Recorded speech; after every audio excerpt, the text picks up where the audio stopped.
Hello everyone, అందరికీ నమస్తే. నేను మిస్ సింధుని. Welcome to our channel fashion by Sindhu. Quick and ఈజీగా అట్ ద సేమ్ టైం చాలా టేస్టీగా ఉండే మసాలా పూరి రెసిపీని సింప్లెస్ట్ మెథడ్లో ఈజీగా ఇంట్లో ఎలా తయారు చేసుకోవచ్చో ఇవాంటి వీడియోలో చూద్దాం. రెసిపీ ప్రిపరేషన్ కోసం వెడల్పుగా ఉన్న ఒక మిక్సింగ్ బౌల్లోకి 1 కప్పు గోధుమ పిండి, 3 టీ స్పూన్ల శనగపిండి వేసుకోవాలి. నేను చూపించబోయే ఇంగ్రీడియంట్స్ అన్నీ కూడా 1 కప్పు గోధుమ పిండి మెజర్మెంట్కి సరిపోతాయి. మీరు క్వాంటిటీ తీసుకునే దాన్ని బట్టి రిమైనింగ్ ఇంగ్రీడియంట్స్ రేషియోస్ అన్నీ అడ్జస్ట్ చేసుకుని వేసుకోండి. ఇందులోకి రుచికి సరిపడా సాల్ట్, అలాగే 1 టీ స్పూన్ కూరకారం, 1 పావు టీ స్పూన్ పసుపు, 1 half teaspoon garam masala powder, అలాగే 2 టీ స్పూన్ల బొంబాయి రవ్వ, సూజీ సెమోలినా అంటాం కదా, అది వేసుకోవాలి. ఈ కూరకారం అలాగే గరం మసాలా పౌడర్ ఈ 2 రెసిపీస్ ఆల్రెడీ ఛానల్లో ఉన్నాయి. ఎవరైనా చూడని వాళ్ళు ఉంటే ఆ రెసిపీస్ తాలూకా లింక్స్ పైన ఐకార్డ్స్లో ప్రొవైడ్ చేస్తాను. కుదిరితే ఆ రెసిపీస్ ఒకసారి చెక్ చేయండి. తర్వాత ఇందులోకి 1 టీ స్పూన్ కసూరి మేతిని తీసుకుని 2 అరచేతుల మధ్యలో నలుపుకుని పౌడర్ అయిన తర్వాత ఇందులోకి వేసుకోండి. చాలా మంచి ఫ్లేవర్ ఇస్తుంది, అసలు స్కిప్ ఆఫ్ చేయొద్దు.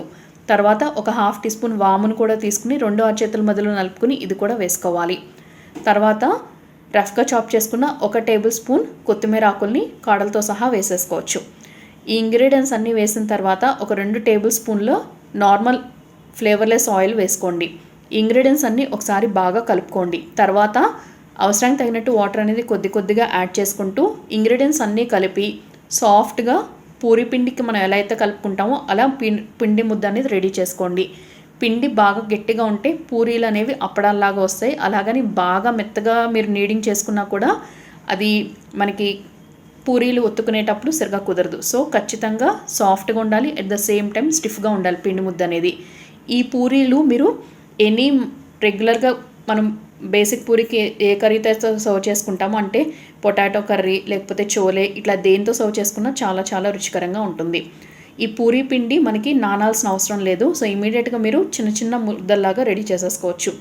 ఇప్పుడు ఇక్కడ నేను ప్రతి పూరి ముద్దని ఏదైతే చేస్తున్నానో పిండి ముద్దని ఒక్కొక్క దాన్ని గోధుమ పిండిలో డస్టింగ్ చేసుకుని ఇలా చపాతీలు అప్పడాలు ఒత్తుకునే కర్ర పెట్టి నేను రోలింగ్ చేస్తున్నాను. అన్నీ కూడా మీడియం థిక్నెస్ ఉండేటట్టు చూసుకోండి. థిక్నెస్ ఎక్కువ ఉన్నా అలాగని మరీ పలుచగా ఉన్నా కూడా పూరీస్ అనేవి పర్ఫెక్ట్గా పొంగవు. సో షేప్ అనేది పర్ఫెక్ట్గా రావటం కోసం ఏదైనా షార్ప్ ఎడ్జ్ ఉన్న ఒక క్యాప్ తీసుకుని దాంతో ఇలా కట్ చేసుకుంటే మీకు పర్ఫెక్ట్ రౌండ్ షేప్ అనేది వస్తుంది. ఆ ఎక్స్ట్రా సైడ్స్ పార్ట్ ఏదైతే ఉందో అదంతా రిమూవ్ చేసేసి రిమైనింగ్ పిండి ముద్దతో కలిపి రీయూజ్ చేసుకోవచ్చు. మీకు షేప్ పర్వాలేదు, అన్ఈవెన్గా వచ్చినా పర్వాలేదు అనుకుంటే యాజ్ ఇట్ ఈజ్ ఇలాగే ఫ్రైయింగ్ చేసేసుకోవచ్చు. డీప్ ఫ్రై సరిపడా ఆయిల్ అనేది ఒక కడాయిలో పోసి ఆయిల్ బాగా హీట్ చేసుకుని ఫ్లేమ్ని కంప్లీట్గా లోలోకి అడ్జస్ట్ చేసుకుని ఒక్కొక్క పూరిని ఆయిల్లోకి వేసి ఫ్లేమ్ని మీడియం టు హై ఉంచుకుని పఫ్ అయిపోయిన తర్వాత ఇమీడియట్గా అదర్ సైడ్కి ఫ్లిప్ చేసి అటు సైడ్ కూడా గోల్డెన్ కలర్ వచ్చిన తర్వాత ఎక్సెస్ ఆయిల్ డ్రైన్ ఆఫ్ చేసి ఒక సర్వింగ్ ప్లేట్లోకి డిష్ అవుట్ చేసుకుని వేడిగా ఈ మసాలా పూరిని మీకు నచ్చిన ఎనీ కర్రీతో సర్వ్ చేయండి. సో తప్పకుండా ట్రై చేయండి. ఫీడ్బ్యాక్ని కమెంట్ సెక్షన్లో షేర్ చేసుకోండి. వీడియో లింక్ని ఫ్రెండ్స్ అండ్ రిలేటివ్స్కి ఫార్వర్డ్ చేసి ఛానల్ని ఫస్ట్ టైం విజిట్ చేసి ఇప్పుడే సబ్స్క్రైబ్ చేసుకుని పక్కనే ఉన్న బెల్ ఐకాన్ యాక్టివేట్ చేసి ఆల్ అండ్ ఆప్షన్ కూడా తప్పకుండా సెలెక్ట్ చేసుకోండి. మరొక ఇంట్రెస్టింగ్ రెసిపీతో రేపు మళ్ళీ కలుసుకుందాం. పూరికి సైడ్ డిష్గా కాంబినేషన్గా ఉండే కొన్ని కర్రీస్ రెసిపీస్ కూడా ఐకార్డ్స్లో ఎండ్ స్క్రీన్లో ప్రొవైడ్ చేస్తాను. ఆ రెసిపీస్ కూడా ఒకసారి తప్పకుండా చెక్ చేయండి.